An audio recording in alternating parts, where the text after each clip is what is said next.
Hello YouTube, welcome back to the second league today. We're playing Oko in Amulet. And look at that, Kenpochi is enjoying the stream apparently because they just subscribed. Thank you for that tier 1 sub, Kenpochi. Really appreciate it. Hello YouTube, says Cubs fan. Hello, hello. Alright, yeah, so there is already a previous league which you can check out in the link down below in the description. So if you missed the first league, go check it out. Look at that. We're like we went down. Yeah, we went down by one. I was seventh yesterday. I guess somebody got like I think Doom Switch got a yeah, Doom Switch got a 5-0. Damn, I need to get a 5-0 now. Damn it. Pressure's piling up. Potentially included for me when YouTube recommends this to me in 9 months. And you're probably gonna watch it again, right, Cubs fan? Because why wouldn't you?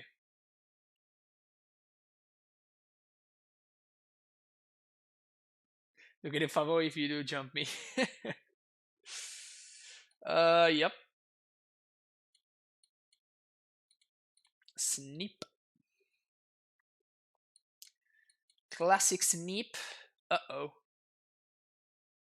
Whew.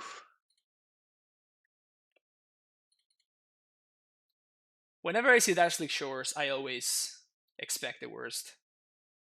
And then it's fine, but I expect the worst. Alright, so what do we want here? We do have a scout, and my opponent plays no removal. So I think I would like a gemstone mine. I guess unless the sanctuary nets me more mana, I'm gonna no, the gemstone mine actually helps me. Yeah, I'm gonna go with gemstone mine. This allows me to turn 2 Azusa, which allows me to turn 3 Titan, so definitely in the business for a turn 3 Titan, so we're gonna go with that.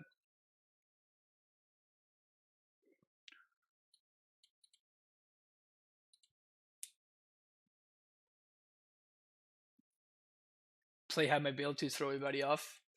I mean, they will never see it coming, that's for sure. Alright, so we just have to hope that my opponent's mills are not too good. Aren't you supposed to oh no, because you can at this point, yeah, because they can mill a blood gas in the first trigger. Okay, so no Vengevine, please. Sweet. Alright. That's good. That's good, that's good. Alright, yeah, we can definitely beat this. This is beatable. Nice. So then now we have a painless Azusa here, which is nice against the aggro deck. We're gonna play this, and we're gonna play this, bouncing gemstone. Pass the turn.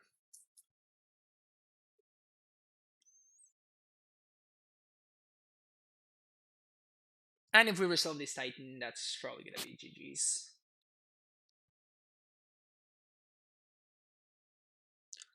Because I think that Titan is gonna get this. No, it's gonna get a bog field. Grizzly salvage. Interesting. All right. What did they get?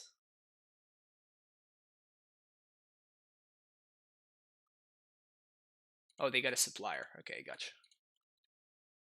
All right, so we're getting chilled here.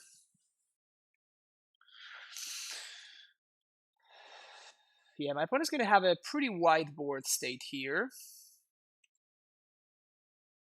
Woof! Whoo! All right.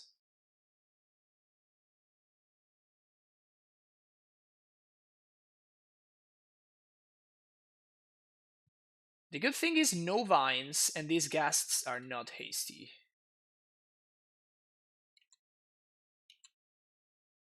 There's the vine.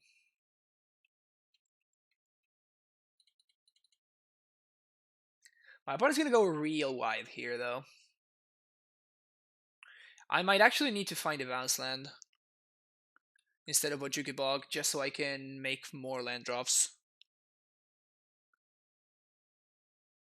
That's a grave crawler.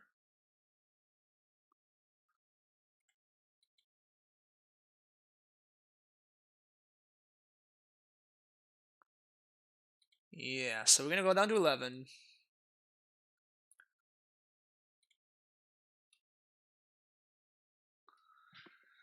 So I can get...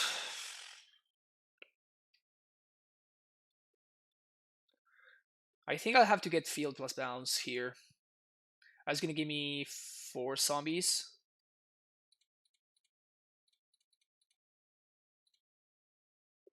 But it's gonna give me the most blockers.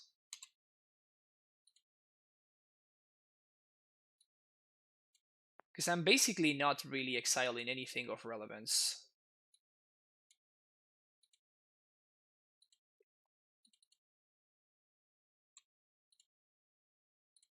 Play land.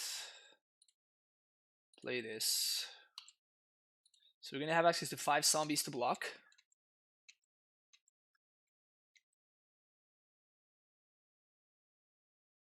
And ban Faithless Ladies and ban Twin. I think Twin would be cool. I always like Twin. Like it just inspires good, clean magic, you know? Feels nice. And they been nothing, so that's good. Faithless Looting did nothing wrong. Yeah. Yeah. Yeah. Field of the Den looking real good here. Oh yeah, big time. Oh,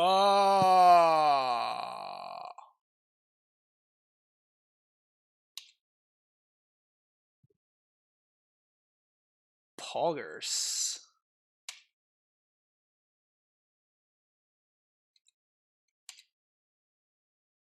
Wow.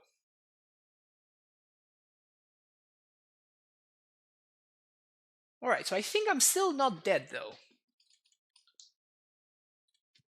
So we're gonna need to discard a card. So I, of course, rather have this in play instead of this. And now we go to blocks. So we block here, block here. Block here, block here, block here, block here.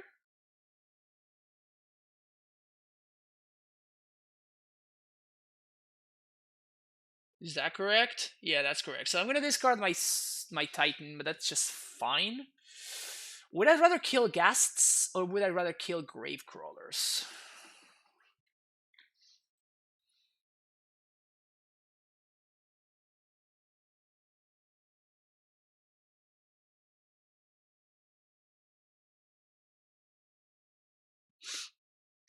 So this is 1, 2, 3, 4, 5, 6. So I can Titan next turn.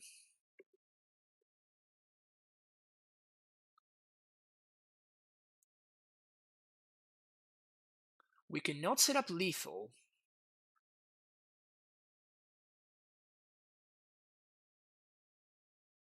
I think it's better for me to clear the Ghasts.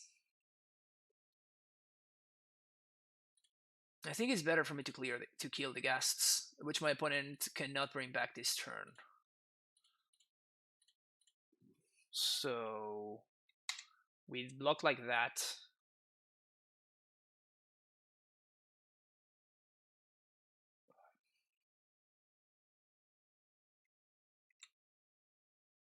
So we're going to discard 2 cards. We're going down to 3.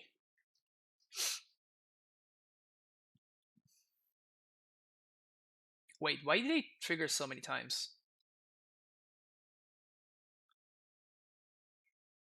Wait, what?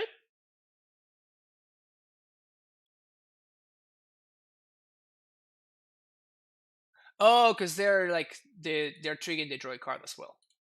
Fair. So they go up to 7. It's a lot of cards. All right, so what can we find here? We can find explosives. We can find Bajuki Bog. So I guess that we start here. Alternatively, we can attack with Prime Time, get Bounce plus T-West. That's 2 zombies.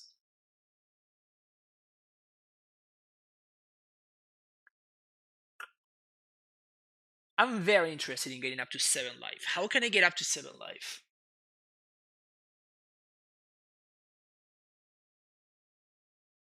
I don't want 2 random Crippin Chills to kill me. Like, I would rather make my opponent need to draw 3 Crippin Chills. If you didn't block one more creature, you could have had lethal. Yeah, actually, you're right. Yeah, I didn't think about it. Like, I could double strike Titan, that's 12, 13, 14, 15, 16, 17, 18. No, because the Hero Crab. No, so I wouldn't have had. Oh, no, yeah, because I would have 2 more. No, I would have only 1 more zombie. Yeah, so no, I wouldn't have had lethal. So I didn't miss lethal because my opponent can chomp with the Hedron Crab. I definitely want to bog, though.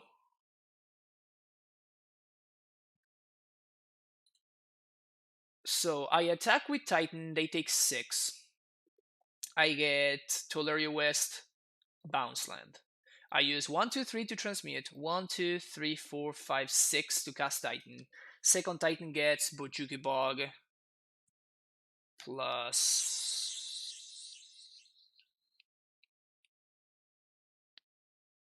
Radiant Fountain, but that doesn't get me out of range. So I think I need 2 steerings here.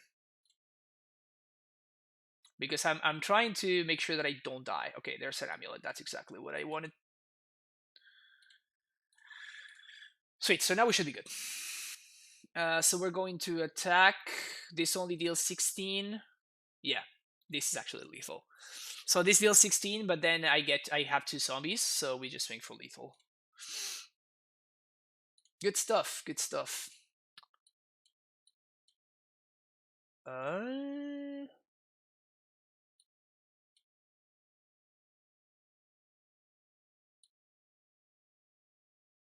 There.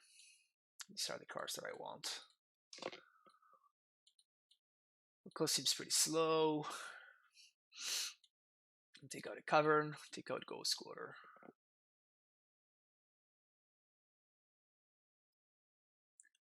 6 from zombies, 10 from Titan. We don't do 10 from the Titan.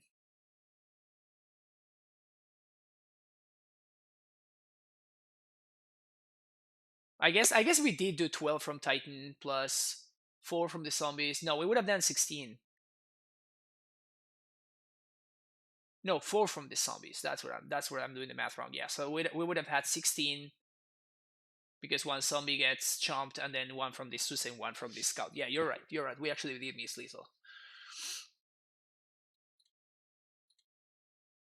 I actually did miss lethal. My bad. My bad. You're right. But it's okay because the deck just bailed me out, so didn't matter.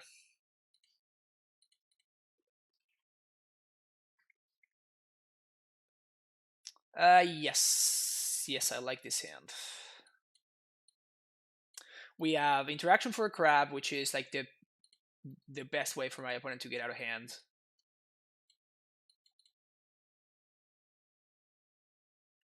We have life gain, which is good.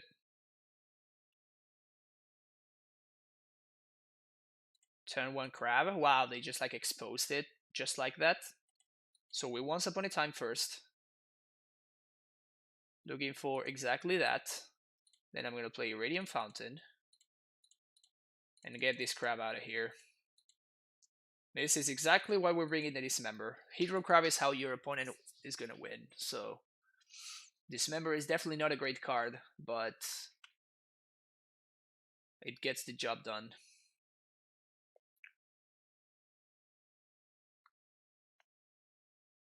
Crab exposure.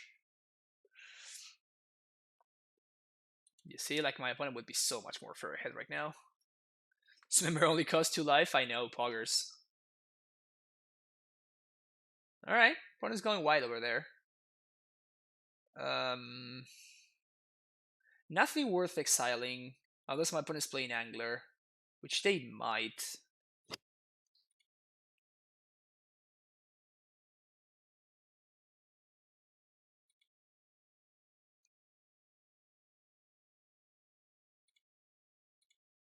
Not gonna play around Angler though.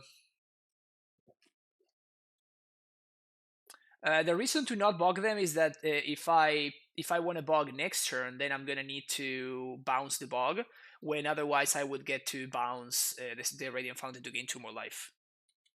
So that's the reason to not bog there, because we can bog later, and my opponent still has nothing worth bogging over there.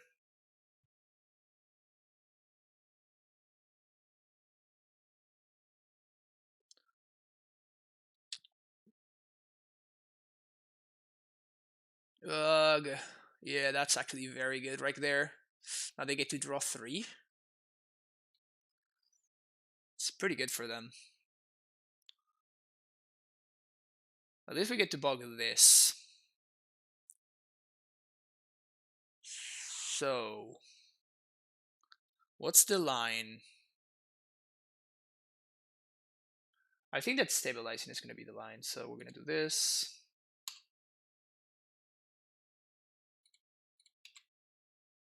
Bounce here, play Azusa, play Fountain, play Bog.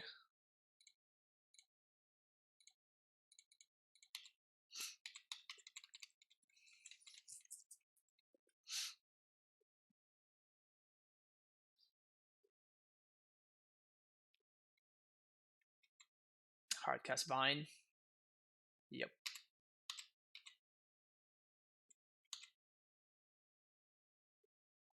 It's 4, 5, 6, 7, 8, 9, 10. It's a lot of damage. So basically we just need to draw a Titan. If we draw a Titan, we win. That's a Titan.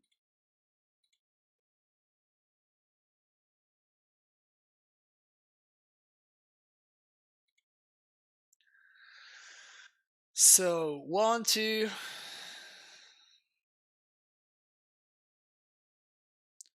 3, 4, 5, 6.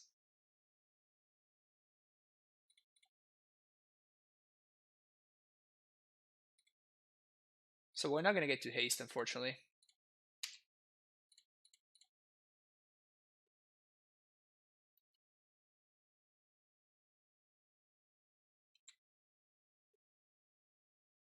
Yeah, can't haste.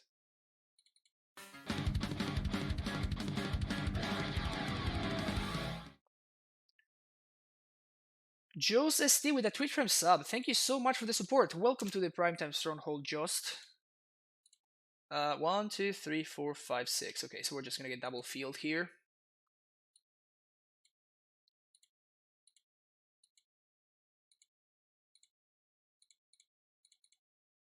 Just get the max amount of blockers.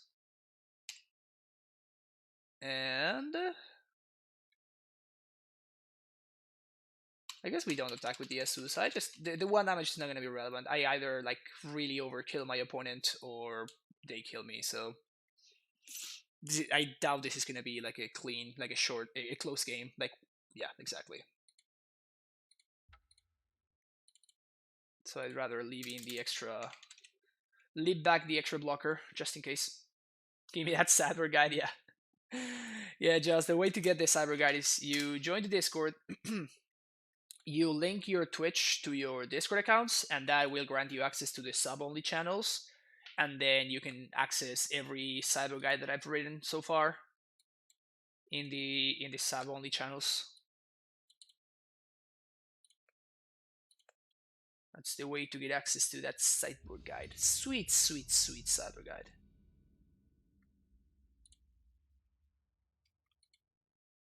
Hectores. Okay. Potential for turn 2 Oko here. Let's see what this Once Upon a Time finds. Already linked. They say my first reader. Nice, Just. Nice. Then yeah, then you only have to wait a couple of hours before it syncs, and then that will grant you access to the sub-only channels. So you should get access to the sub guide pretty soon. Put them most to 6, and we Once Upon a Time. into oof. Whoa, whoa, whoa, whoa, whoa. So we can't Oko on 2.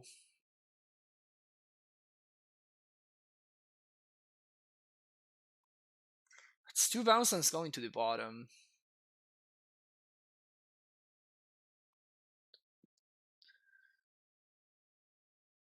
That is 2 bounce lands going to the bottom. I think I'm gonna get the semi-growth chamber here. It sucks bottoming a Titan, but like we're just not that likely to find another bounce land. Like we're more likely to find we have 10 Titans left, and we only have like 7 bounce lands left. Bounce land also allows me to gain time thanks to the Radiant Fountain. We're playing against the same deck again. Yep, we're playing against the same deck again. What's going on with this deck? Is it great or something? Whenever I play it, it's not great. So I guess that we do have access to turn 2 Oko. Sure.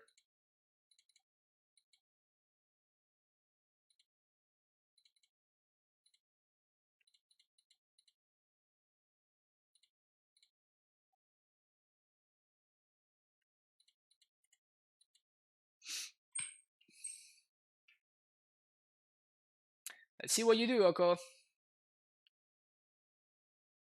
Heard this Oko dude was good. Yeah, I don't know if it's good against this deck though. I mean, that's it. That's an elk. Please, please don't have.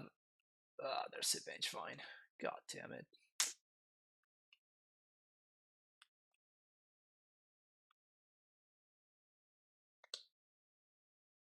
Yep, yep, yep.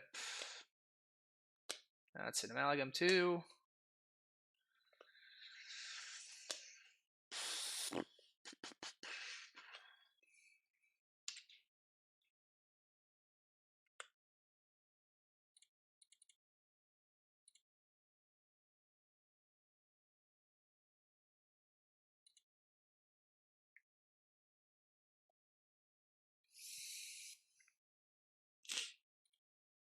All right, so 1, 2, 1, 2, 3, 4.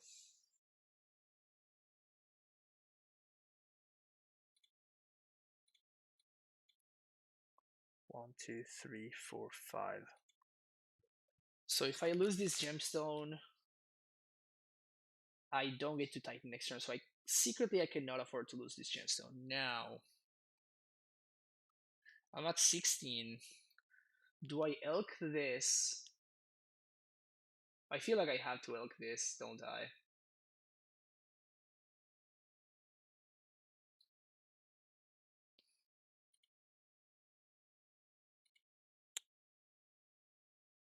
Actually, I can give them the food and have this as a charm blocker. That seems so much better. Yeah, okay. So we're gonna do this. Give you this. Give me that.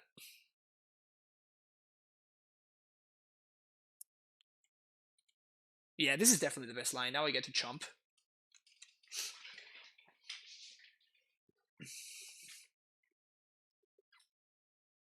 Hey, Keru Veroku. Yeah, I mean, this Zoko guy is pretty good. This Oko fella is kind of alright.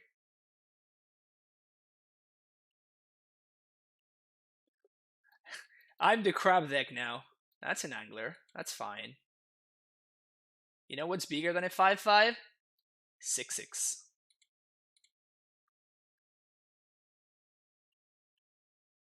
And if my opponent swings everything at the Yoko, I just let it go. No, they go face. Okay, this makes matters way easier. So we just jump. I actively want to chump with this. I think if my opponent had attacked both at Oko, I think I'd still chump with the crab. Like I actively want to for the crab to die because I'm gonna be playing a lot of lands and I don't want to mill myself and I definitely don't want to mill my opponent. So like, I'm actually super interested in chumping there. The fact that they attacked me and that Oko is still alive is just great.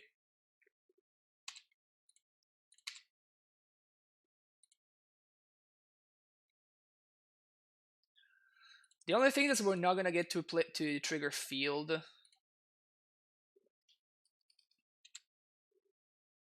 this turn. So I am going to try to gain the max amount of life possible. So we're gonna do Teleria West and any bounce land. And we're gonna bounce Radiant Fountain.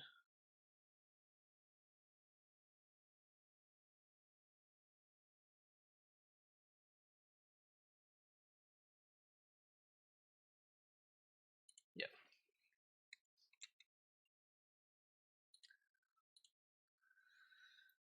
What's Soko gonna do? So this prime time is blocking this angler anyway, so making it a 3/3 doesn't achieve anything. So I can make the Vengevine a little bit smaller, or I can simply just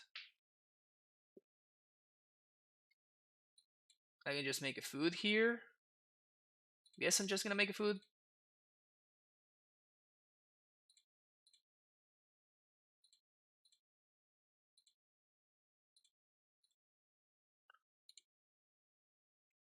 You got it, Garrett. Have a good one, man. Thanks for hanging out. They could have main deck trophy, I guess, but that's fine.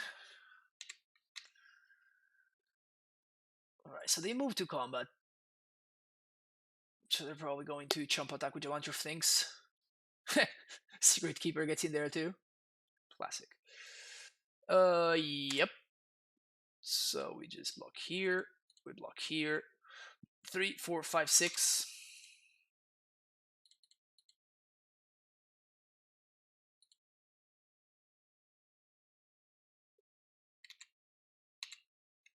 Angler down.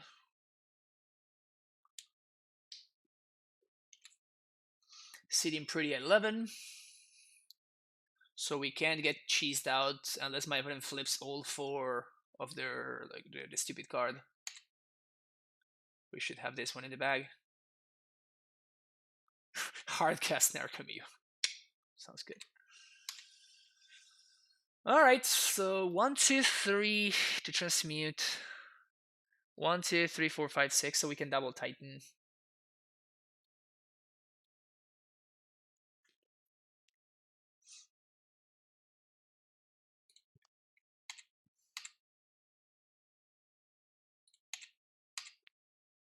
And by double Titan, I mean that we can hardcast another Titan. I don't know why I say that we can double Titan. So, Field of the Dead. 1, 2. 1, 2, 3, 4, 5. So we get Field of the Dead plus Cruel Turf.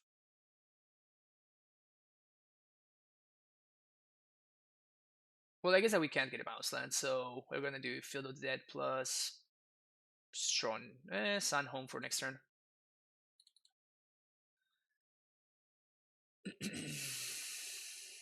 It's 2 zombies, 6 damage.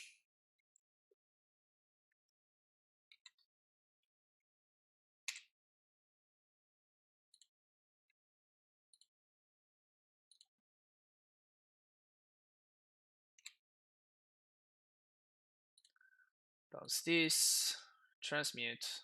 1, 2, 3, 4, 5, 6.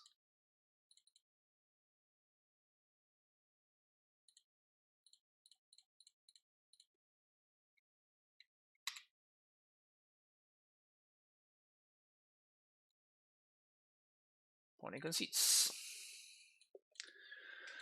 Bring in this, bring this, bring this.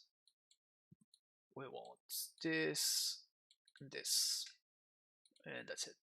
Packed out, this out. There go Squatter, Cavern out. 1 steerings, and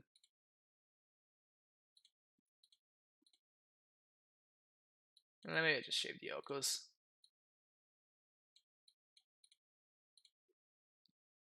How's it going? Oh, we're going good, Murloc. We're doing good, Murloc. We 4-1 the first league.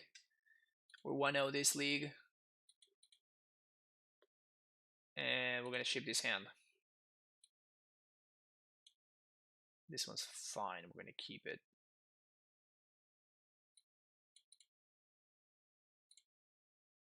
what do we bottom? Think we're gonna bottom the forest? I think I'm gonna bottom the breeding pool. It's just worse if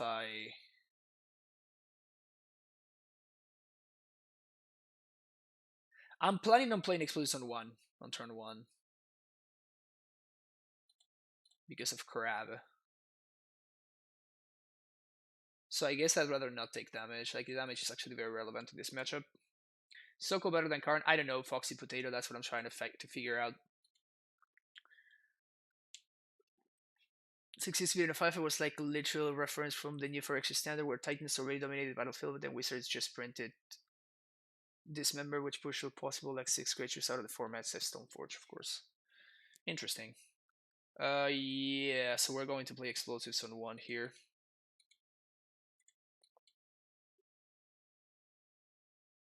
Turn 2, we're going to play Fountain, blow up explosives, I guess.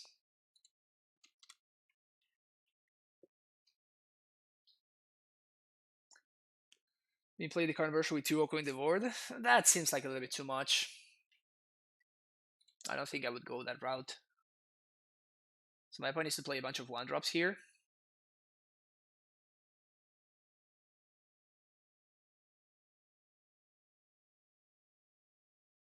That's pretty good for them.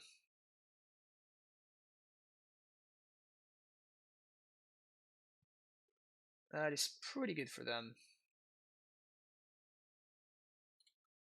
I think I just trade 1 for 1 here. I can't afford for this crap to stay alive. It did a little bit of its work already, but that's fine.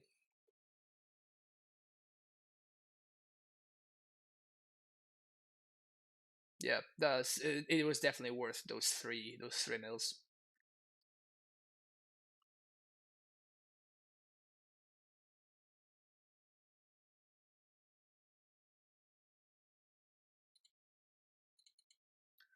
Gain some life. Play Amulet. Play Amulet. Go. We find a Titan, we're going to win very easily. If we don't, we're going to get clocked by what my opponent is doing here. My opponent 100% has Assassin's Trophy. Definitely important for me to be aware of that. So I'm 100% not going all in with the Titan if I draw it.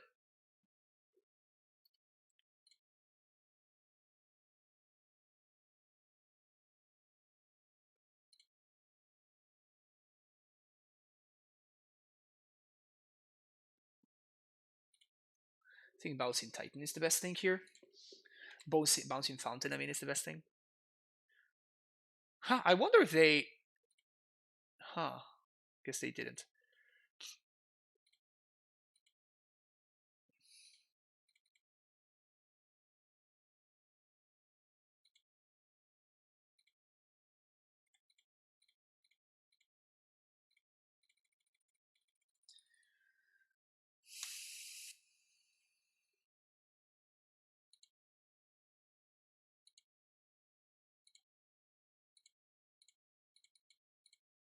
We're 1 mana short of chaining here, which is pretty brutal, but it's fine.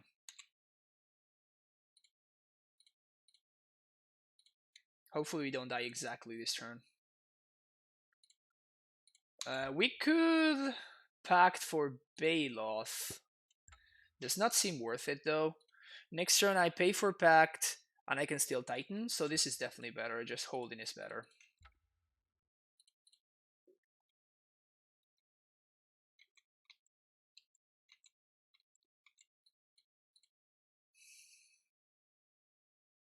Wait, what?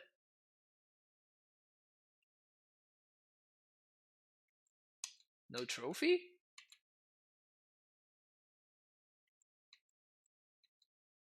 Why are they just not using their mana at all if they don't have a trophy? Like, what the hell is going on?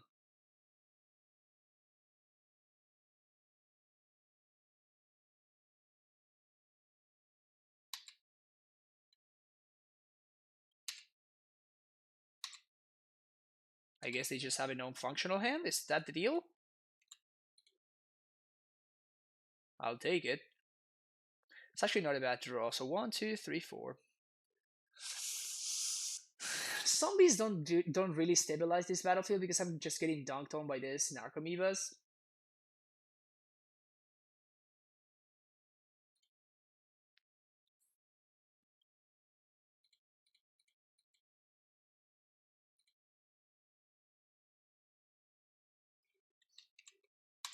This game is done.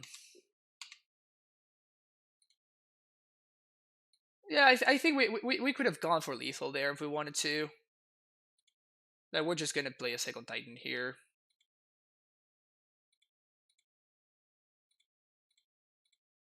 Yeah, going for lethal would have been better actually. I don't think we're nowhere close to losing this game. We can just make plays at random and we're going to win.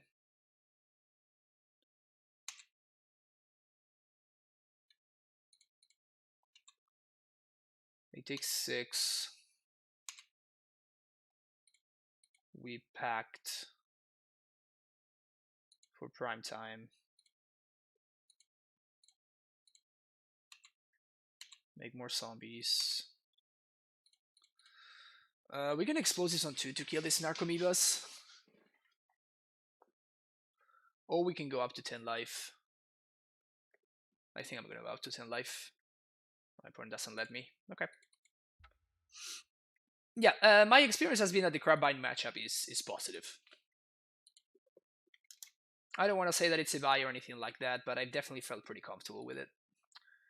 It's kind of crazy that Bajuka Bog is actually not insane against them unless you're playing unless you're playing it at instant speed. Because unlike Dredge, with kind of like gradually gets like they progress more and more. I'm actually gonna keep this in. Dredge like gets value progressively over the course of many turns. So when you bog them, you undo all of their work. That's not the way that CrabVine works. CrabVine just gets value. They just mill everything on the same turn and they get value from the graveyard in the same turn. So Bog at sorcery speed is not that good against them.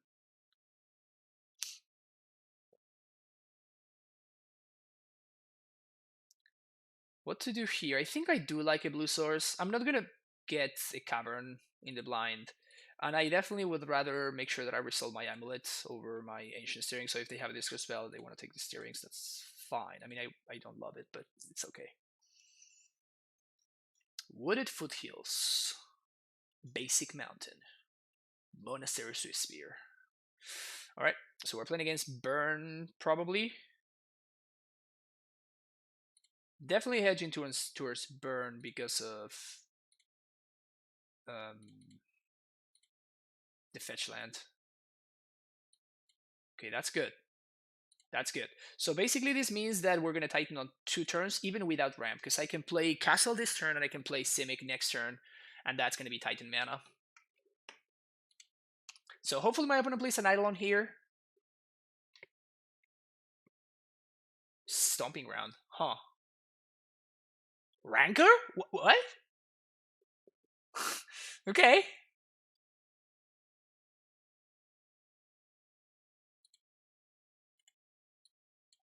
I definitely did not see that coming.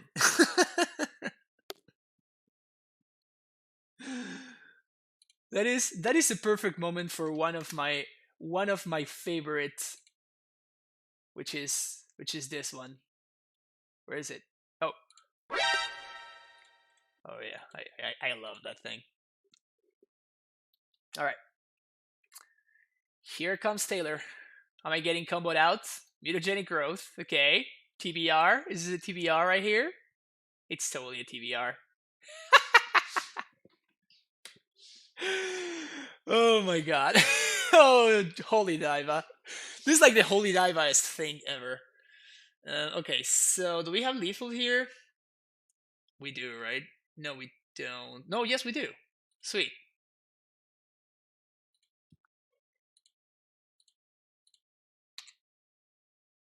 Float mana. Float mana. Make Titan mana.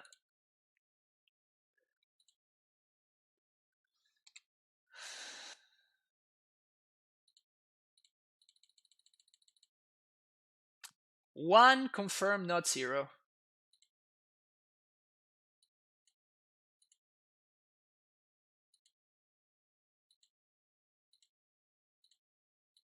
My opponent's at 16, so even if they had Vesuva, we had lethal anyway. Even if the Vesuva was in our hand, is what I mean. We would still have lethal.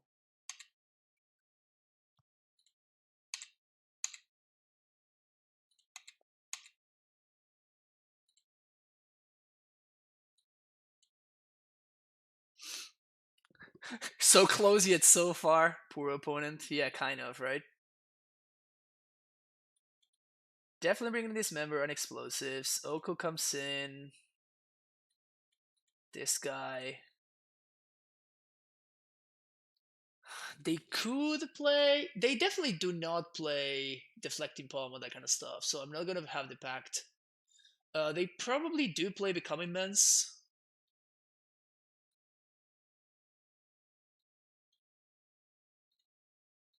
So maybe I want Bog.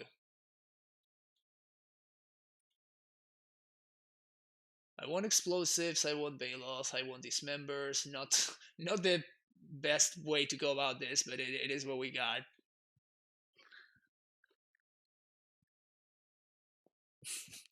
I'm at one. You're dead. Yeah, that's a fair exchange, I think, right? Don't you think? Um,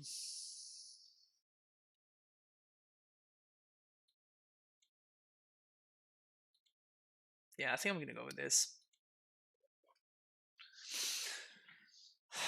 Maybe they do have Blood Moon. If I do see Blood Moon, I'm definitely gonna bring in the Rex H, obviously, but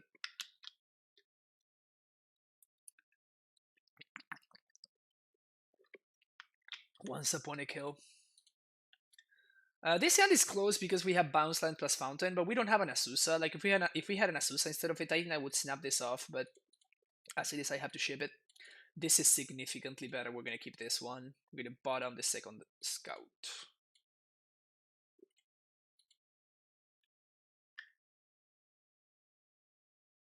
Okay.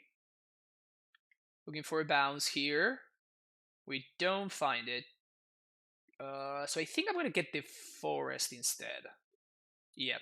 Forest allows me to turn to Oko if this Scout somehow survives. Wonder if they play Scale Up. They could play Scale Up.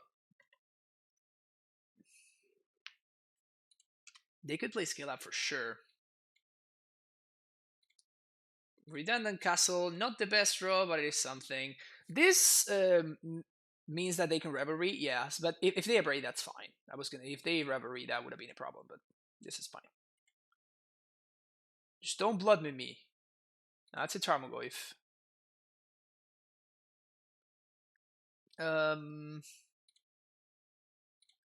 So I think that I just Oko +2.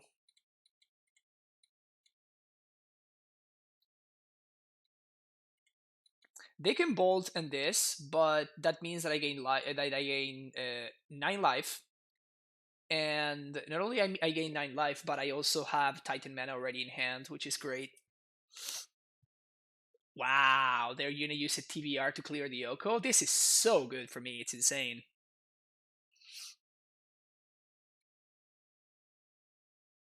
Alpine Moon. Oh, they're gonna name Castle.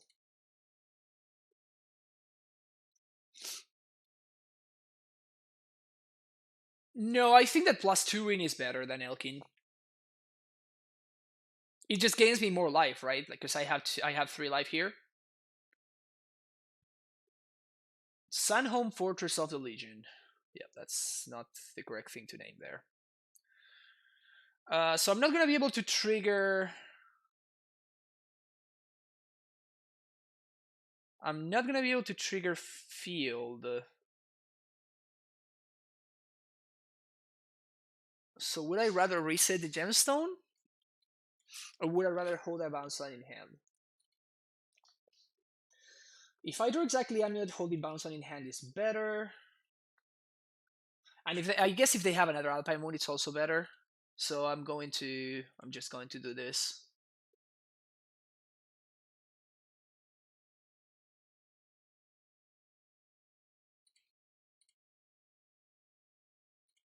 Take 4. That's fine.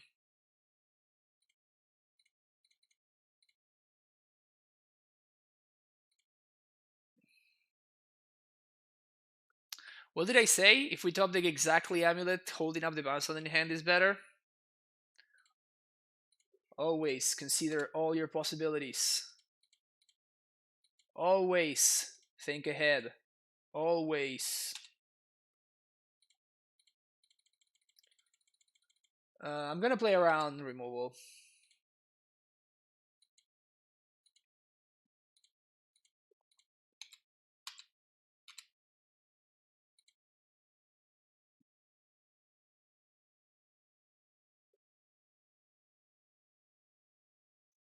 Yep.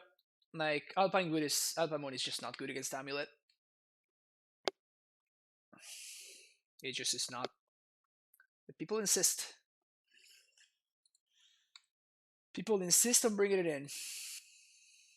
And I continue beating this card consistently.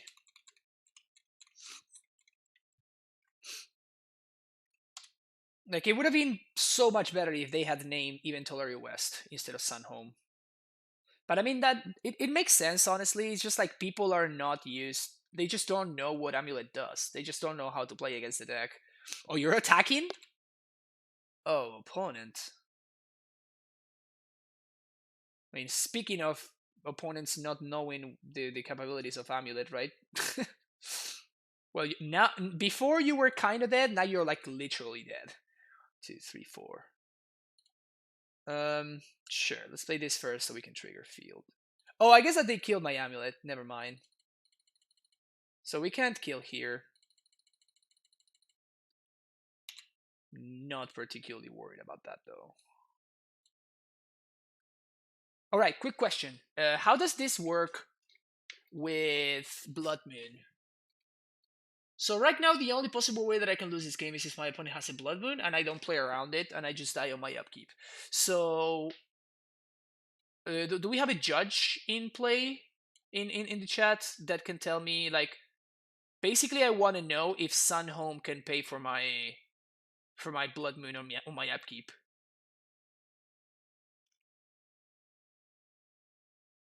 Decoy Octopus, our opponent is playing like it's kind of like a Sue deck, but they're playing like a bunch of like Timur Battle Rages and Mutagenic Growths and Monastery Spears and stuff like that. So they're not like on Susu, but they're like on a weird version of something. So we can make this a very tiny dude. Blood Moon effect over the Alpine because it enters after the Alpine. It uses layer, so whatever comes out last take precedence. Okay, good to know. Sweet. So I'm definitely gonna take a Snow Covered Forest then. And I guess we don't have Bojugi Bog, so we cannot make the Goyf smaller, but it doesn't really matter.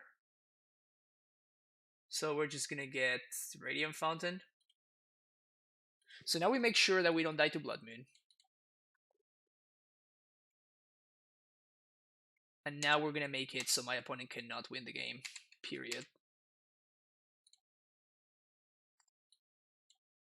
Suva and I guess Tolari West.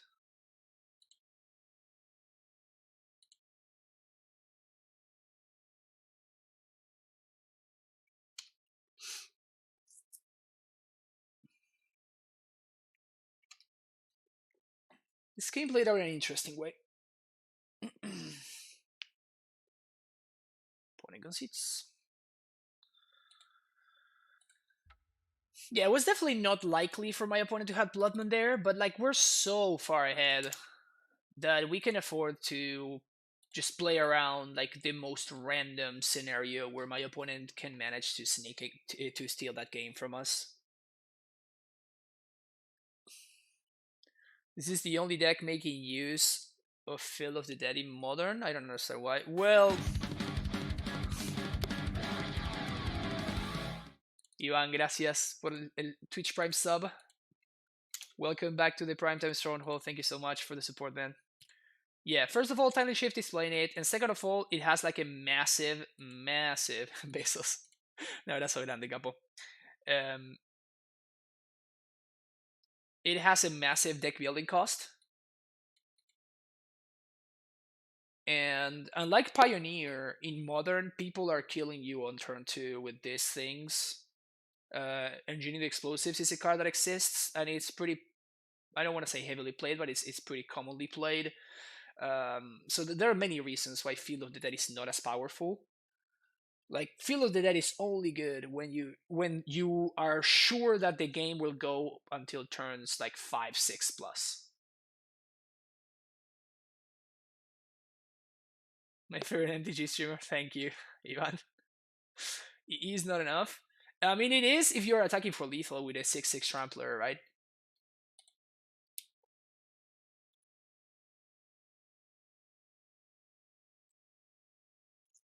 Especially when you have Vesua. Yeah, I mean, but it allows you to like clear the way and like swing in.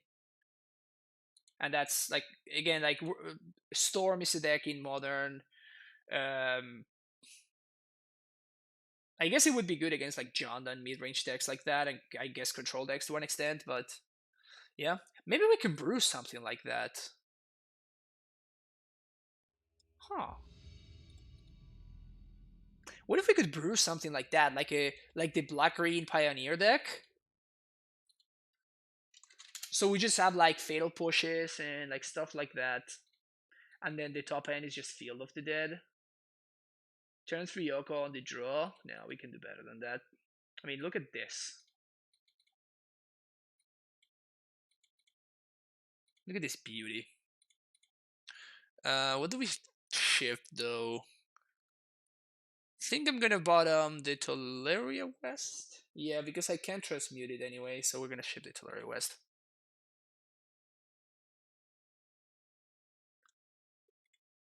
¿Te gustan de verdad Oko en Amulet? Sí, es bueno. Hace las cosas bien, pero. O sea, no es muy relevante muchas veces. Blue Grey Ramp with a lot of counter magic. Really? Third time this league? Wow, this player is actually good at this milling good cards thing. Name Scout here.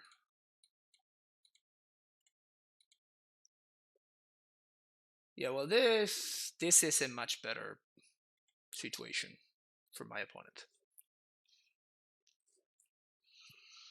So what do we need here? Oof. All right. At least that means that no Vengevines are coming in this turn.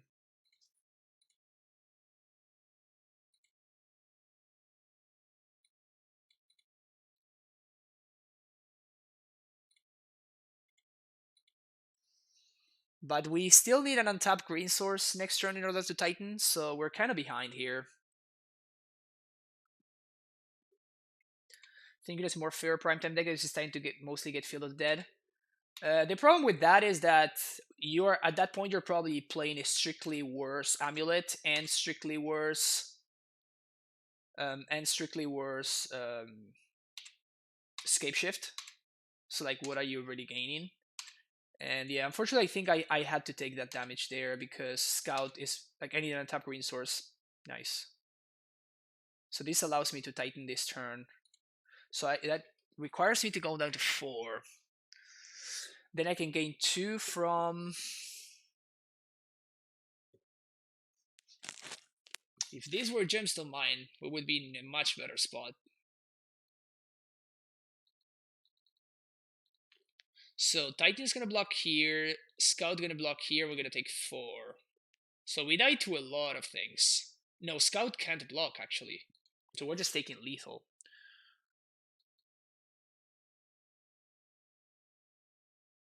Unless I play Azusa. If I play Azusa, we chomp, we take 4. Yeah, so I guess that the only play that I can make here is the Azusa. Because the breeding pool will basically lethal me, right? Because I can only find one Radio Fountain. I already used my land draw from the Scout. Yeah, we just have to play Azusa and get lucky. I keep covering my mic. Can you hear me properly there? Yeah, I do that sometimes. I need to like get out of that stupid habit.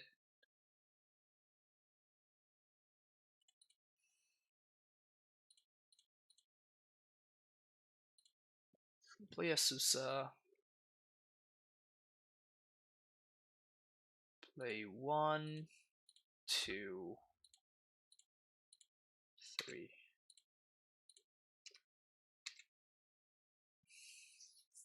Fountain Vesuva doesn't do it because you can't copy the land that's coming into play at the same time as the Vesuva. So it doesn't quite work, unfortunately. Chomp there, chomp there. These are force blocks.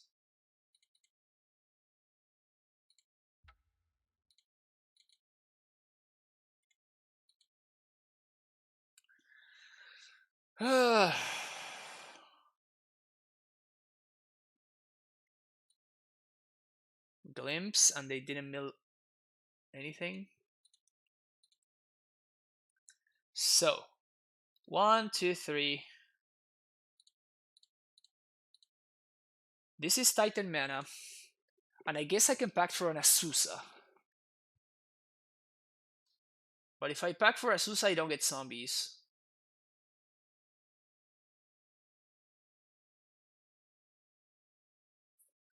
If I try to get zombies, what zombies am I getting? I'm getting 3 zombies. I'm getting some life.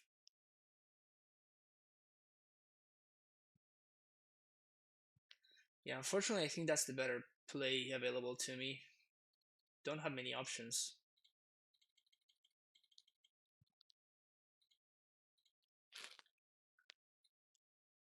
So we're doing Field of the Dead plus Radiant Fountain.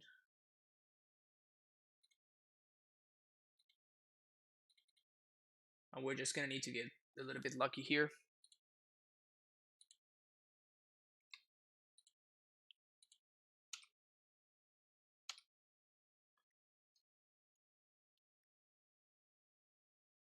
So is this CrabVine deck a legit thing now?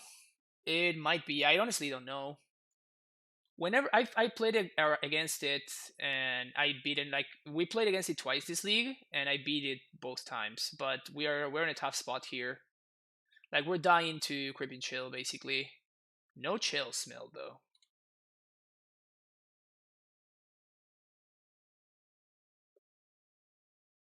Yeah. So the correct thing is for me to block the Vengevine and to block one of these. This is basically a forced block. And I need for them to not mill. Alright, we're just getting stupidly lucky here.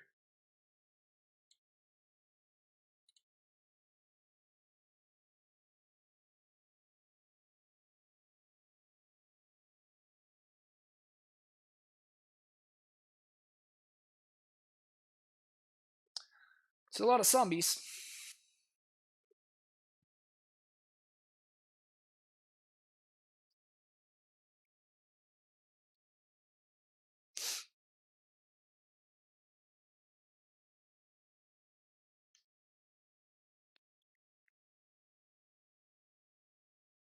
So if I attack, I get Field of the Dead. So Vesuva basically. And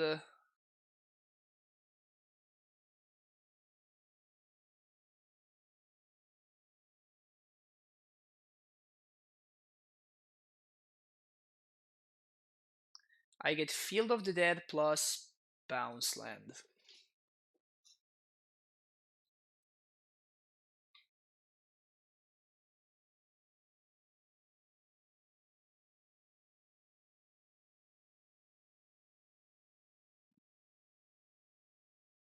Then I packed for Azusa. I play the Radiant Fountain. I feel like I need for this Titan to survive, so I need to pack for Azusa first. I can't afford for my opponent to double chump. They have only one Gravecrawler. Have I seen Stain Mine out of these decks? Not really. No, people have been playing Force Obligation instead. I don't think Primal Vestige would change things much. So I'm gonna get 2 zombies. I need to get up to 5 life because otherwise I'm just doing 2 these Narcomoebas, right? So I can't beat a Crip and Chill. So I'm trying to think what I can beat. So I think that the play is going to be pack for Asusa, play Asusa, play Sunhome, play Fountain. We attack. Yes. And we find Vesuva plus another bounce land.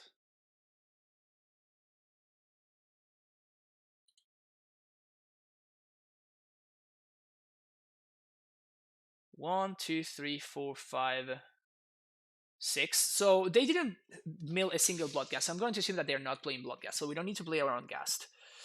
They have three, four, five, six, seven. Let's say that they mill another Vengevine. 8. Is that enough zombies? So can I gain the life, or should I, or am I forced to copy this?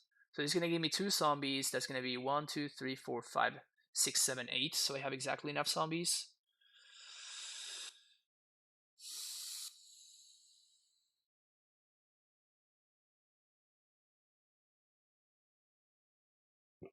Yeah, I know they have 4 flying, but I'm gonna gain 2 from this Radiant Fountain with my last Asusa line drop, so that's not a problem. I cannot beat Crip and Chill anyway.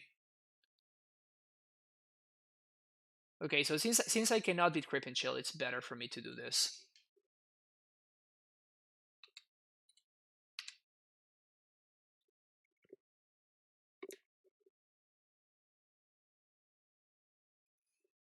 And I'm double striking this Titan so I can hope to set up lethal for the next turn. Again, I die to Crip and Chill, but I think I should have everything else covered.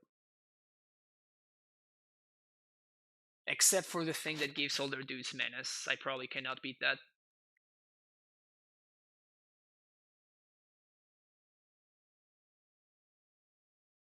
If they can trigger the Vengevines, they should definitely block.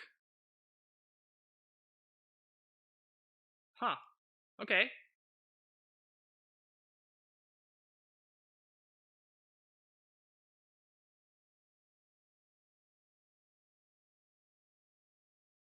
This is a good block from my opponent.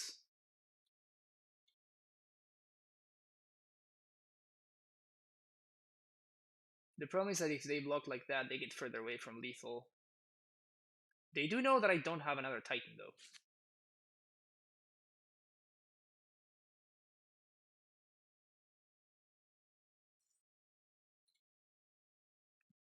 I feel that they're giving you new outs to where that weren't possible. Yeah, for sure. It has changed a lot of matchups. I feel that that was the key in the Hogak matchup, too.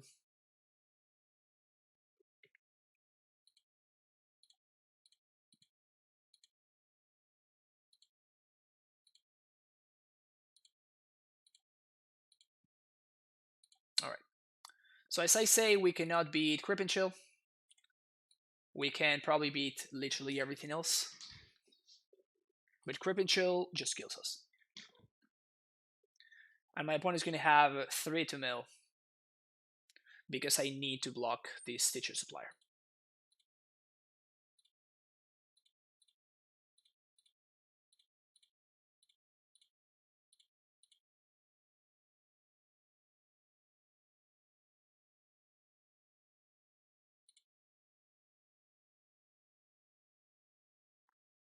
Block, block, block, block, block, block, block, yeah.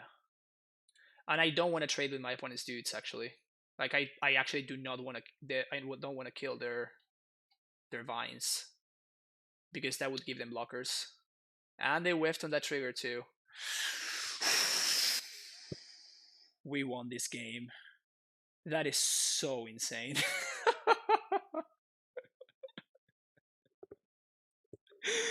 We won this game. That is ridiculous. That is ridiculous. We won that game exactly at 1 again. That is so freaking crazy. Wow. That is exciting. Ghost Squatter, Cavern of Souls come out. Okos come out. But that's it.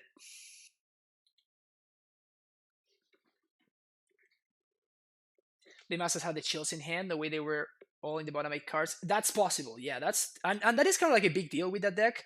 I played it through a couple of leagues and that was my experience. I just like the fact that you cannot get value from the cards that you draw. Like unlike Dredge, when Dredge draws one of when they draw the bad side of their deck, right? They can still get value from it eventually.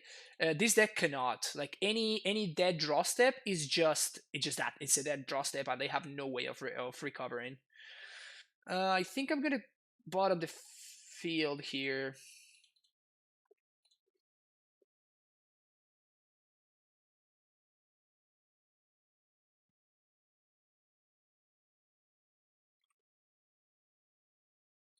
Okay, not a bad draw. Not a bad draw.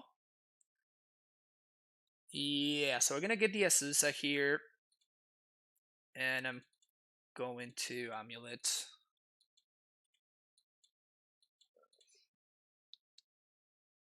That's a crab.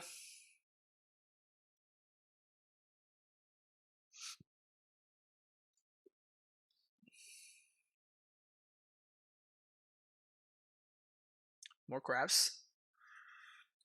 So we're gonna play Breeding Pool, Steerings, Semi-Growth Chamber. Excellent.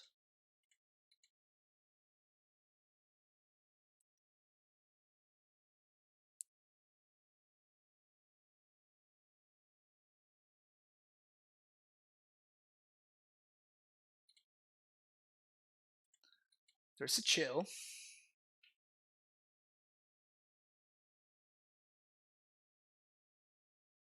Hopefully no Narcomoebas.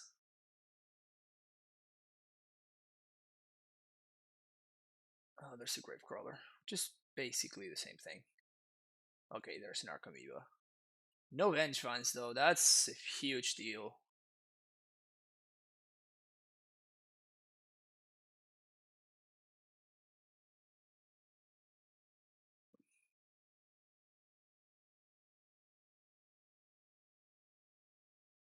That's a really nice draw actually, because it allows me to develop my mana and like percent Titan mana even if my opponent destroys my amulet. So that's pretty great actually.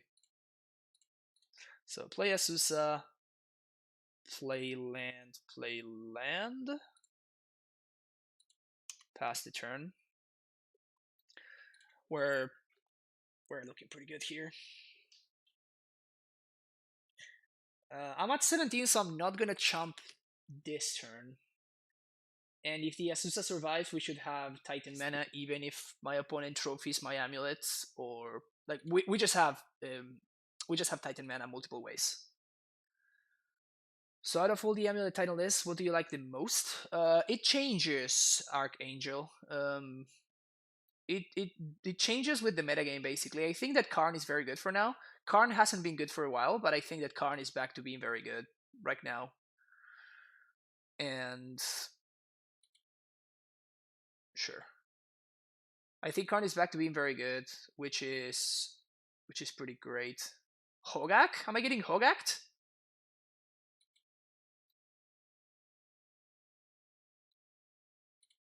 But that one's a big deal. This deck have not this kind of decks have not been playing this card in a really long time. I'm very surprised to see this card. Karn with 3 once. Yeah, the Karn list that I've been playing lately. You can check it out on my YouTube channel.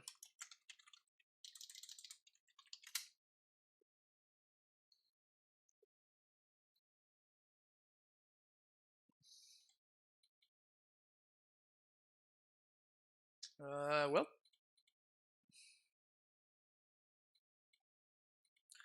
it's not like we have many options left, right?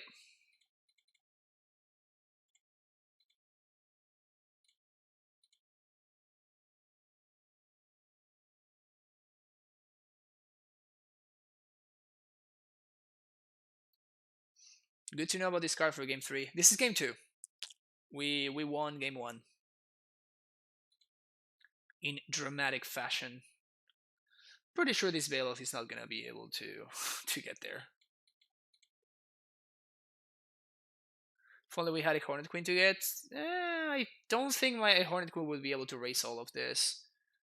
And my opponent has flyers too, so they can chump.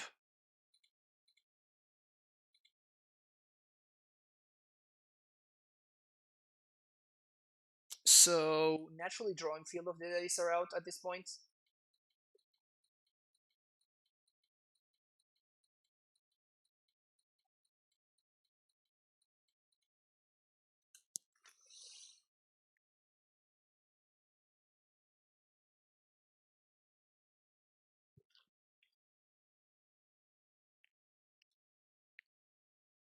Ballista MVP, yeah, Ballista probably would not be able to raise this either. I guess no, Ballista could actually raise this probably. It wouldn't be easy, but it could be possible. Opponent lost connection to the game, unfortunately. They're back though.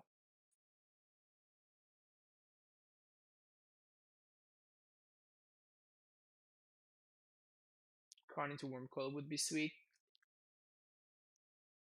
Yeah, that would be good at racing this.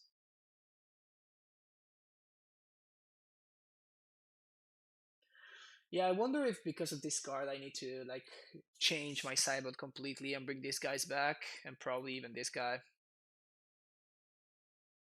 I definitely want to shave on one Titan. Whenever my opponent shows me this kind of card, I shave one Titan. And my opponent's plan probably heavily relies on Stay in the Mind actually in post sideboard configurations, so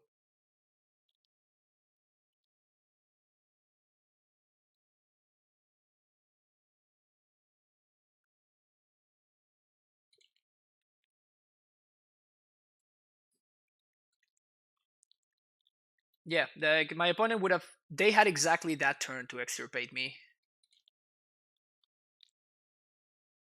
Otherwise, I was going to resolve Titan and just kill them.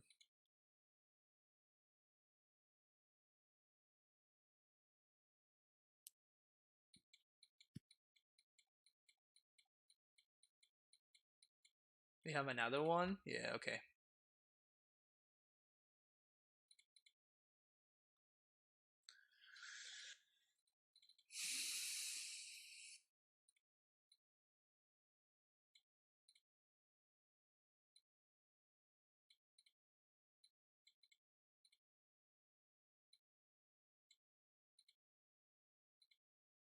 Let's do something like this.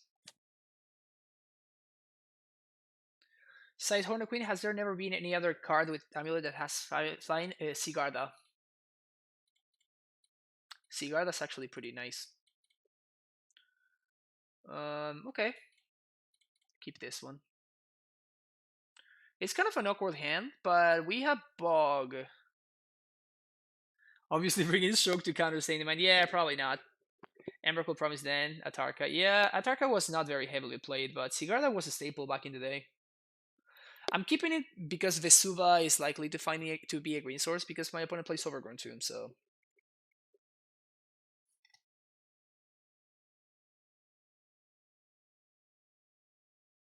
Sigarda's Bay, yeah. Sigarda used to be so good back in the day. It was definitely like the greediest card that Amulet ever played, probably. But it was so sweet. Get an Overgrown Tomb, OP. Nice. Sanctuary, thank you very much.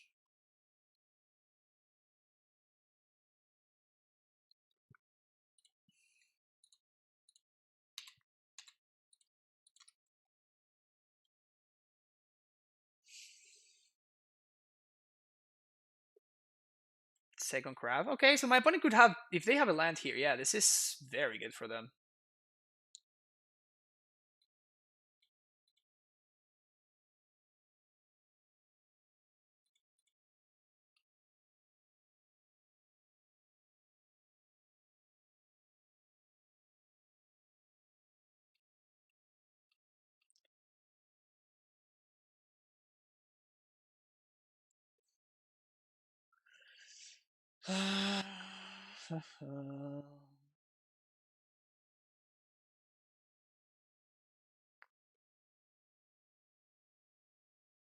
Yeah, so we're going to Bog. Then we're going to cast Tracker. And next turn, if my opponent taps out, I'm going to back for Asusa, and we should be able to Titan.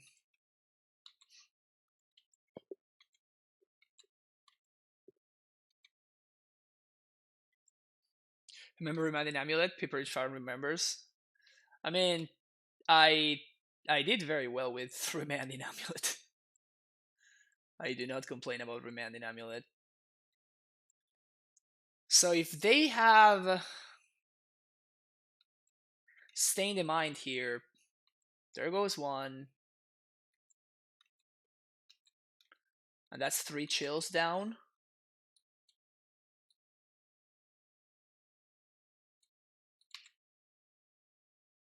One, two, three. Yeah, 3 chills down.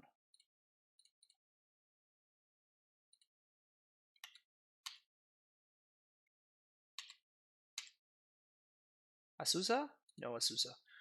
I think we do go for it. They could have like the Delve removal spell, but I think we have to go for it.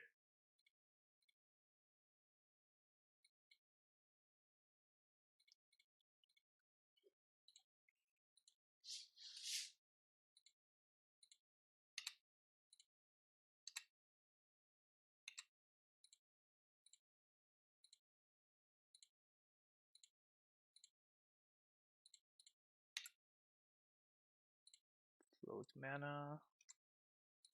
Bounce. Third land. Float mana. Bounce. Titan. Yes. Garrison. Stronghold opponent concedes. Alright.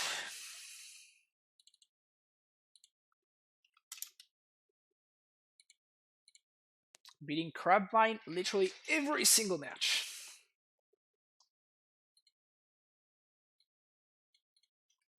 Funny thing is that we already had one of the Field of the Deads in hand, so even if my opponent would have been able to Stain the Mind there, we actually had a very real shot of winning because of the Tracker just thrown into lands and Asusa just going wide.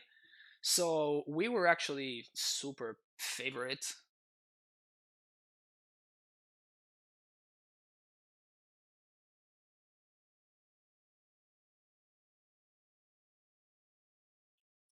That was the post-ban list, I believe. No, what do you mean, Thogniol? Oh, Remand? No, Remand was like a version of the deck that remember, like, actually the creator of the Discord, Grilled Cheese, used to like, which looks something like this. It came to a point where I realized that Remand was the worst card in the deck, so I just kept Condescends and Perilous Voyage. This card actually did so much work in my testing. And I think I didn't 5-0 with it, but I think I 4'd1 like 3 or 4 times with it, so it was decent for sure.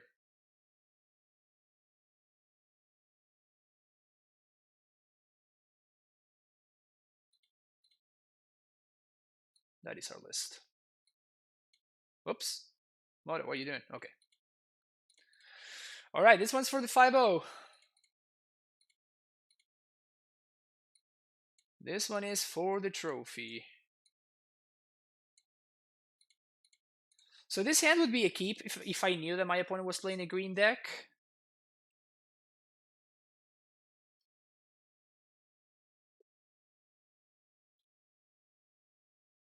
But if I don't find a green source, like literally in the top card of my deck, I just lose with this hand. So I think I'm going to ship it.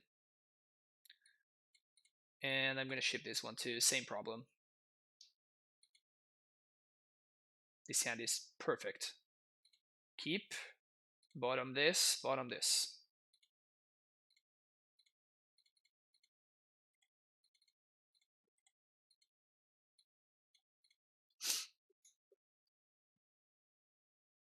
Force of Negation. No. I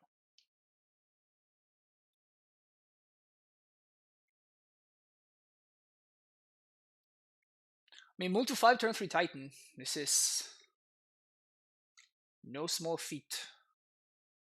This is why you mulligan with Amulet, you know?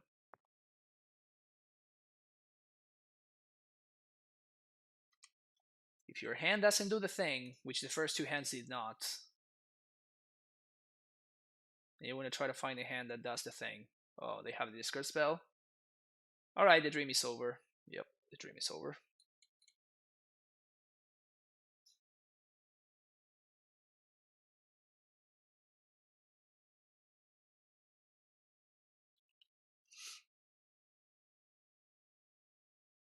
So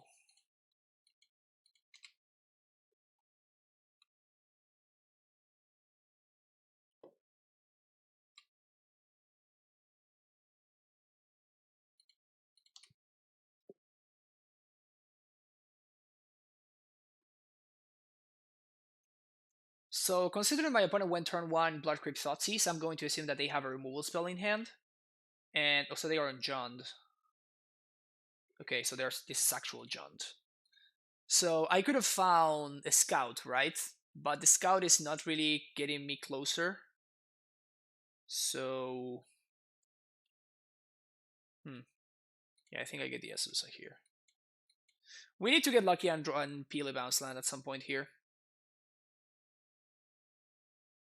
No, because I don't want to, like, if I might need to bounce into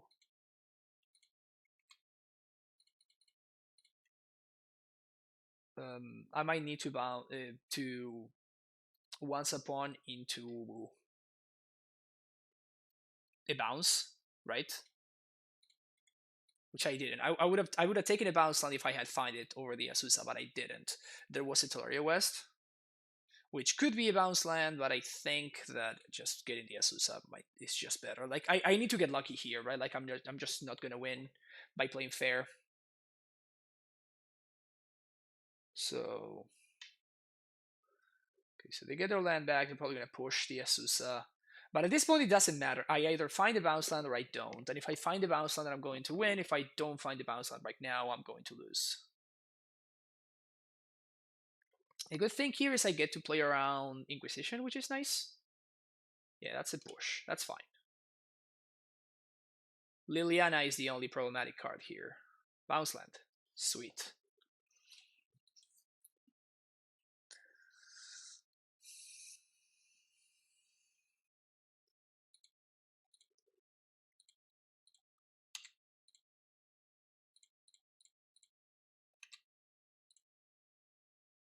What am I gonna do? I'm gonna do Vesuva, copy this, and Boros. So that's gonna be 1, 2, 3, 4, 5, 6. So I'm not gonna get to trigger field, unfortunately. Because I'm not gonna be able to trigger field, I think I'd rather have access to more green sources. Is that correct? Yeah, I think so.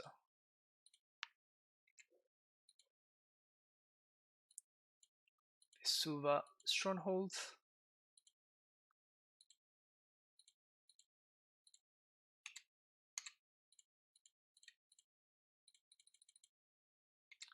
I'm gonna bounce Garrison, move to combat, kill the Ren.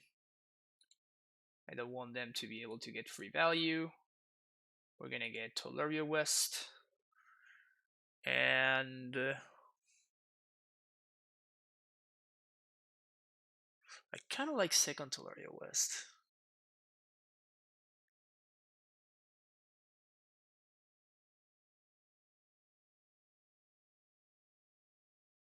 Missing Tron is the only one to kill turn 3 from a multi 5. Yeah, I guess this is turn 4 though. Bog doesn't really do anything here. So I'm closer to getting either another green source or another Tolaria West. I think I'm just gonna get another green source.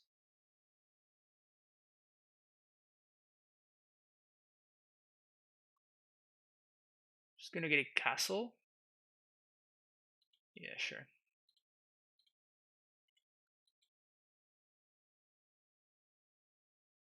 So now they can Lily minus 1, 2, 3, 4, 5, 6. But if they Lily minus, I'm gonna get to field. We're gonna get that going.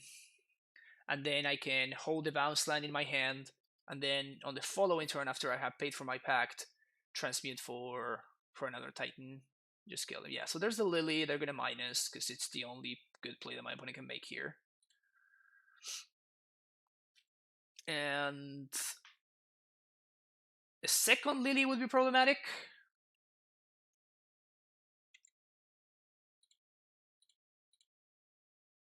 I guess I can clear the Liana.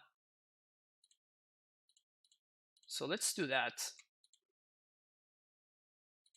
Field of the Dead. Haste. Kill Lily. That's sweet. It's pretty cool.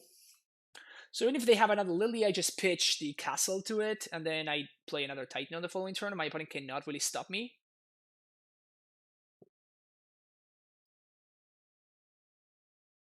Inquisition.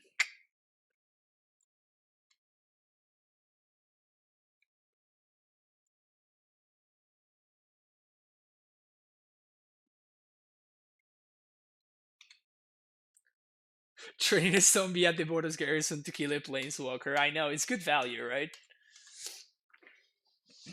Just a good time. Bolt my zombie. I was not gonna block anyway, so joke's on you, opponent.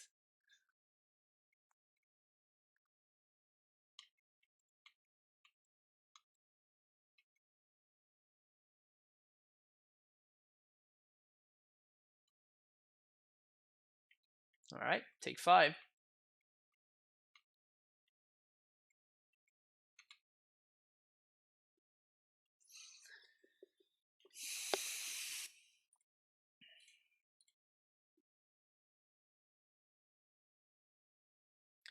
I can 16 my opponent here, can I? So 1, 2, 3, 4. No, actually, don't think so. No, I can, yeah.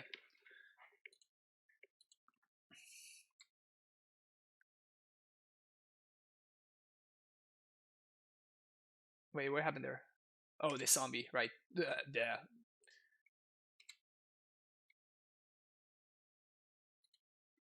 Bounce this. Transmute, leaving green floating. Summon Respect.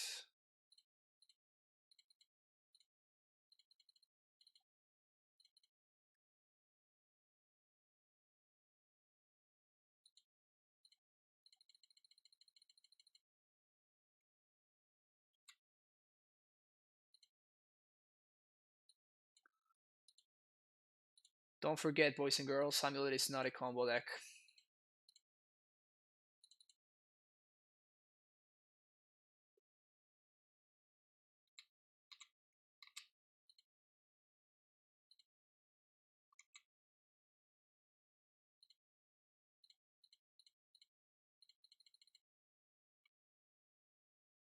Here we get Sun Home to Larry on the attack trigger. And we completely destroy my opponent on multi 5.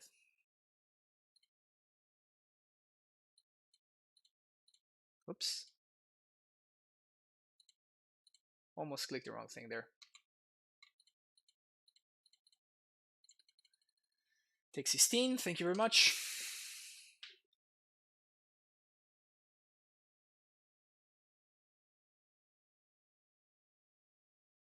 Amulet is a toolbox deck with a combo finish. That is, I mean, that was a combo finish, right? It's completely true. Alright, so here we go with our sideboarding. Shave Scouts against Ren. And a couple of lands, which are going to be Cavernous Souls. And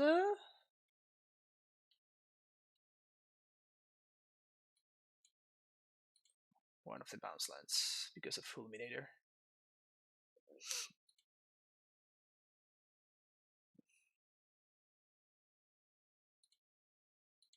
Let's go.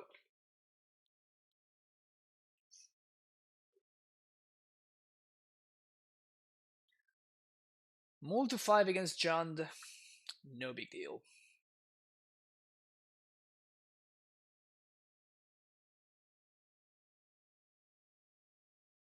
It's not over till it's over. Is that what they say?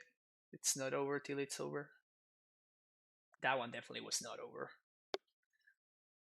It's just a skill-based instrument the game, where in the end, Titan 16U. Exactly. I could have not said that better.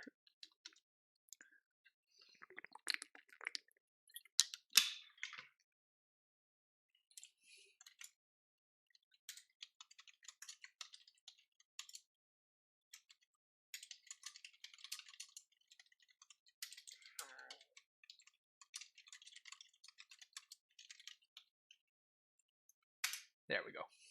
Now we have a command, so it's official. Yeah, yeah. We got ways to slow down our opponent, and we got ways to speed ourselves up, and we even have a stupid planeswalker. Is Oko the true? I don't know. Can you imagine if it was opponent to Simi Girl's Chamber and my opponent does not have a way to stop me?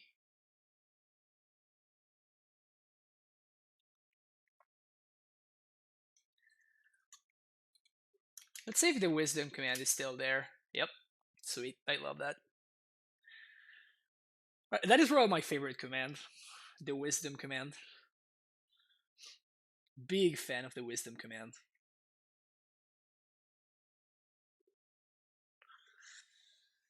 Gonna snap this one off. The awkward thing is if my opponent has turn 1 discard spell, I kind of have to fire off the once upon a timer response.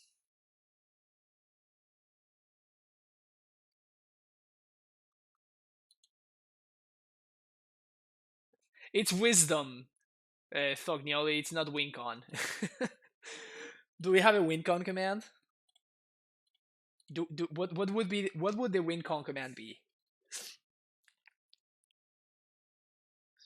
Storm open. Keep. My opponent kept 7 too. I'm expecting turn 1 discard spell. Yep.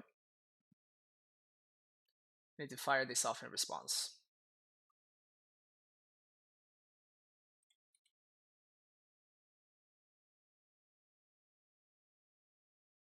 Well, that's awful. Literally 0 lands in the top 5 cards. Getting the Azusa over the Titan there, I think, is better. We're not going to get to shuffle, I don't think, so that Azusa is going to the bottom, so we're very unlikely to see an Azusa. Well, so we have virtually 3 copies of Azusa left, while we have 8 copies of Titan left, right?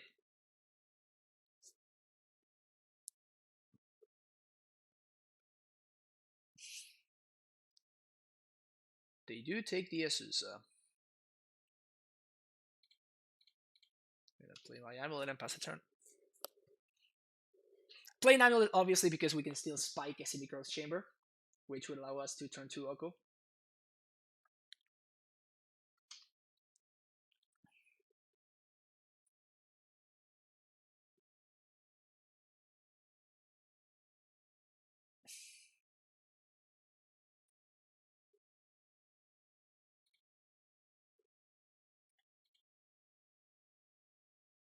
You know what I'm going to do?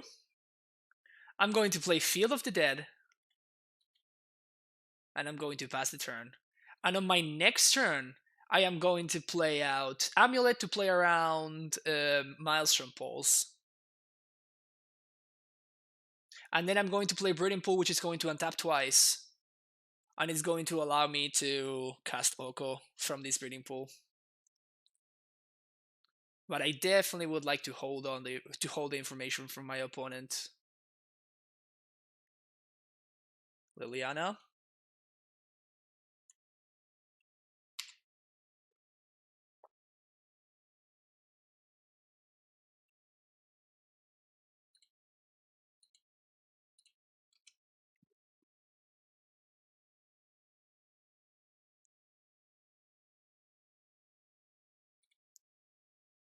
I think this is pretty gas, actually.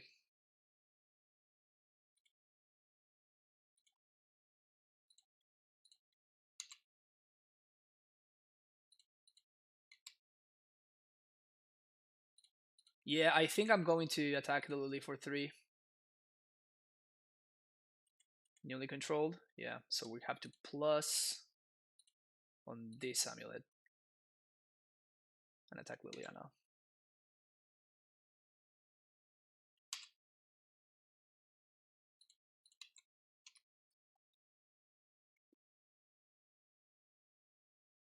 So amulet is basically Astrolabe, right? They're basically the same card.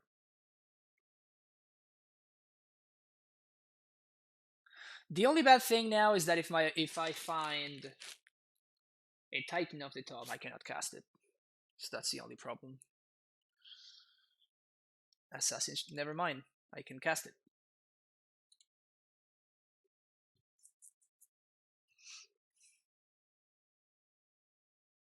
So now if I find Amulet off the top, I just win. If I find Titan off the top, I just win. They're gonna bolt my Amulet.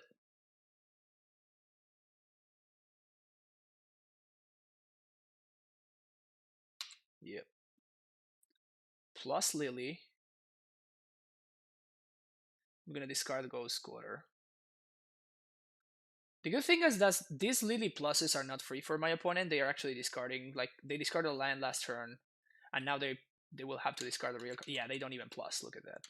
Titan. Nice. Very, very nice. Isn't it better to get Snow Cover so you draw another first? Yeah, you're actually right. You're actually right.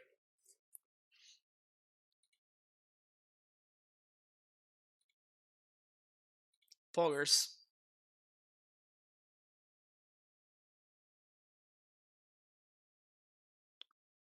Feels good, man.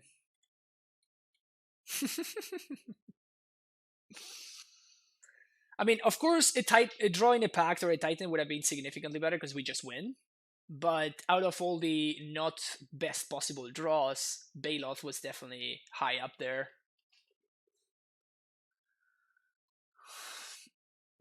Yeah, Bailoff in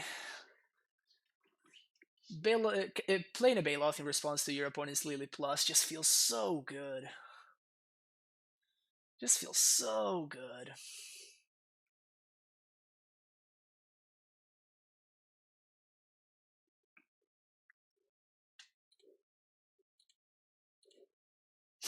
Good games.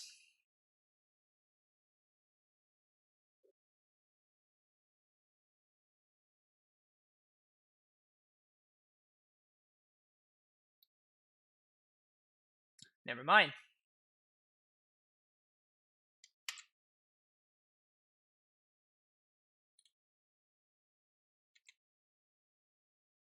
Got me.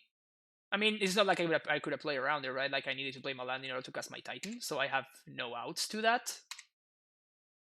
But it's still a pretty good play for my opponent. I mean, I guess we continue playing basically. Oh, otherwise the game would have been immediately over. Damping Sphere, sure, that doesn't do anything. Um,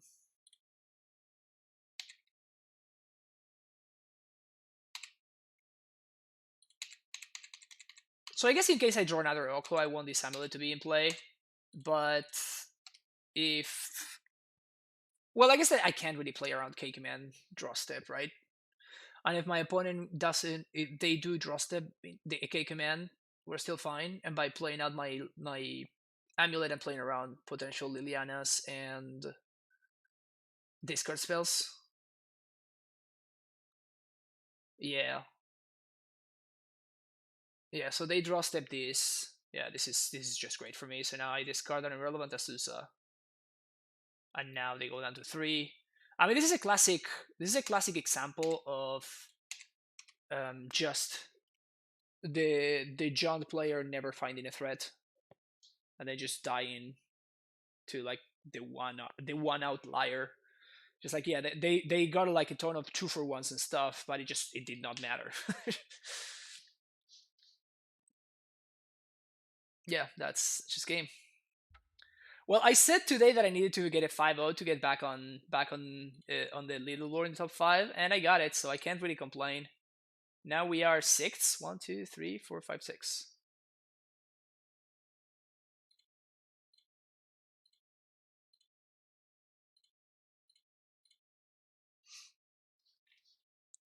That Krava game it really was, right? Like that was a crazy game. This was a good league. This was a good stream. We played a lot of pretty sweet games here. I started really bad. I started making a ton of mistakes, but after that, I think I tightened up a lot, and I was able to win like a lot of very close games.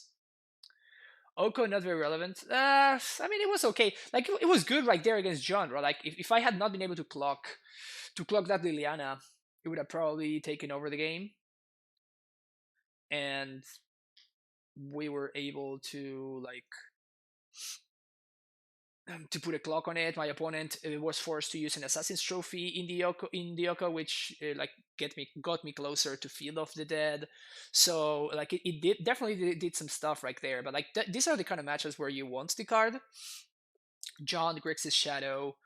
In the matches where it just comes down and it kind of takes over, and it was great in those matchups, and it was pretty relevant everywhere else. Um, it was fine though. Like it was definitely a fine card. Whenever we played it, it did stuff. It's not like it was worthless. It definitely did stuff, but it's probably better than the alternative, if that makes sense. Like if you're playing Karn, I think that Karn is a little bit more lopsided. Like Karn is gonna be like completely insane in some matchups and kind of not so good in other matchups. While Oko is just like medium all the time and like insane some other times. Um, I don't know. I don't know really. Like we actually it's not easy at all for us to cast this card, and that is the main problem that I have with this card. Like it's super easy to cast card. Like we cast it pretty often. Like we almost always cast it on turn 3, and it's pretty reliable for us to cast it on turn 2 also. But Oko, like we really struggled to cast this card. I mean, you just saw like the just gymnastics that I needed to go through in order to cast it against against John right now.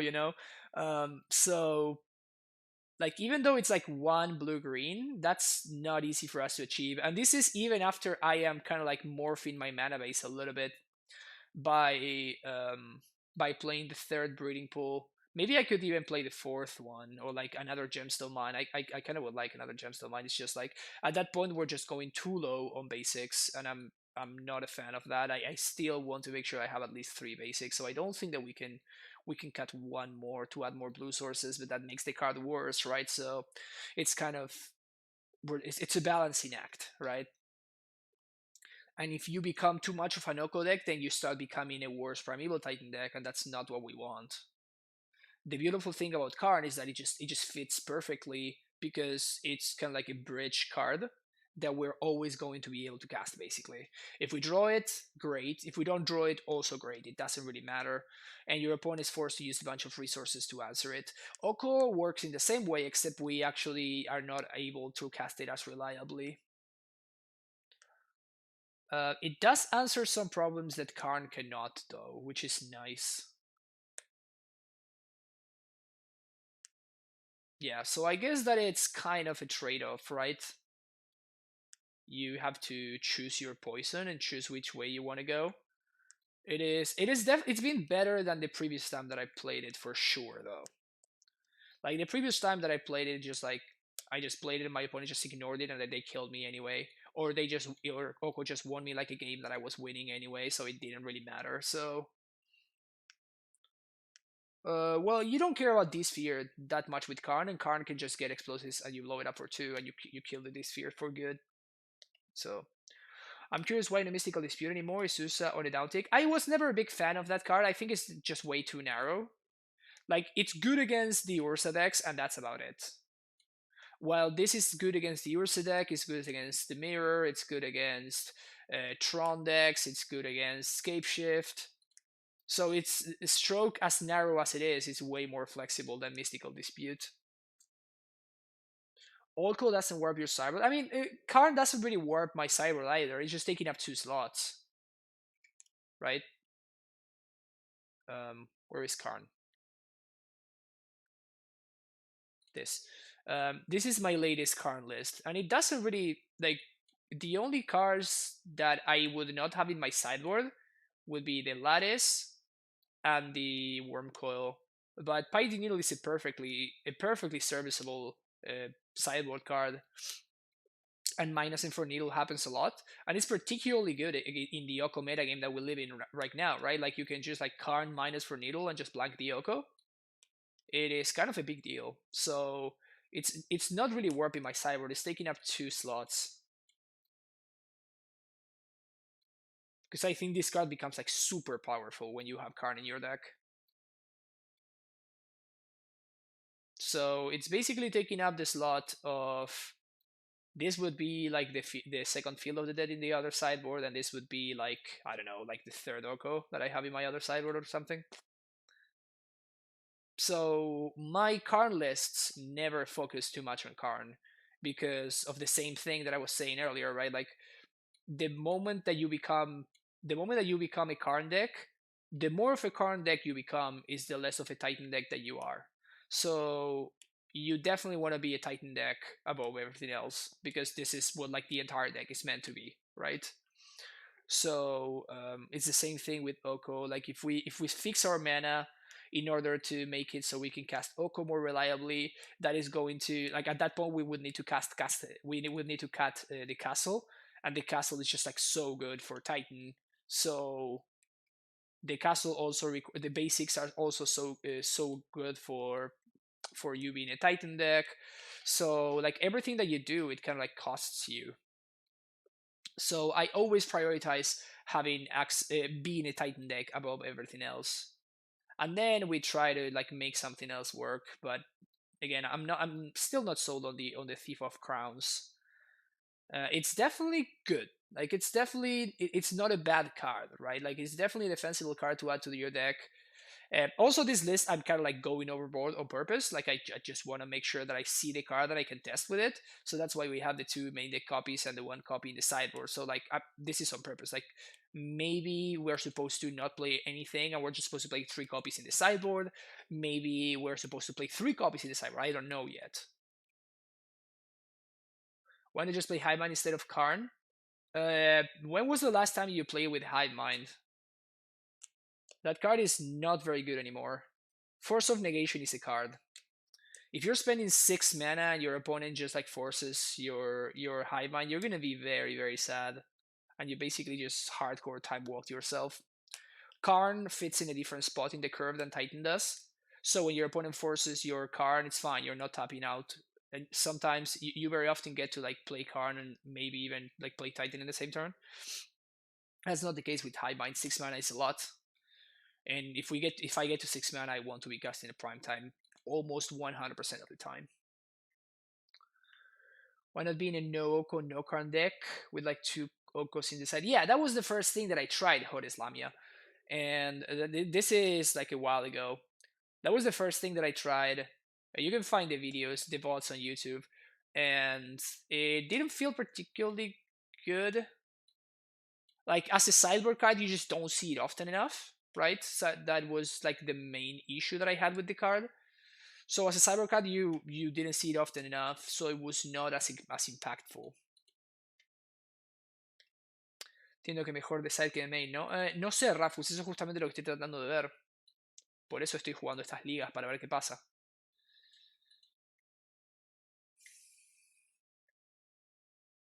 But yeah, so that's going to close the stream. Thank you so much. Also going to close the YouTube vid. So if you're watching YouTube, thank you so much. Thank you for checking out that quick debrief after we 5-0 the league. And you can watch the first league in the link below. And also make sure you hit that like and subscribe button. See you next time.